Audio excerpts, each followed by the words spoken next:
ఉదయం 9:30 ఏకదంతాయ వక్రతుండాయ గౌరీతనయాయ ధీమహి. మధ్యాహ్నం 3 గంటలు. జయ జయ గణేశ, జై కొడత గణేశ, జయములివ్వు బొజ్జ గణేశ. నాయనా వినాయక, నీ భక్తులు నిన్ను భక్తి పాటలతో కొలుస్తున్నారుగా. మీకు ఇలా అర్థమైందా నాన్నగారు? ఓసారి అలా చూడండి.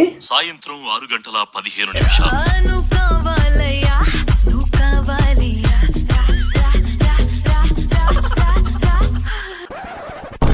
నాన్నగారు నాన్నగారు, లక్ష్మి నా చిన్ని లక్ష్మి, ఒక్కసారి నువ్వు నన్ను కిచ్చుని.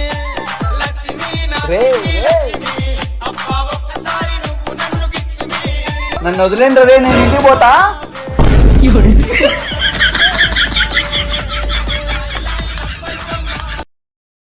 Download ShareChat.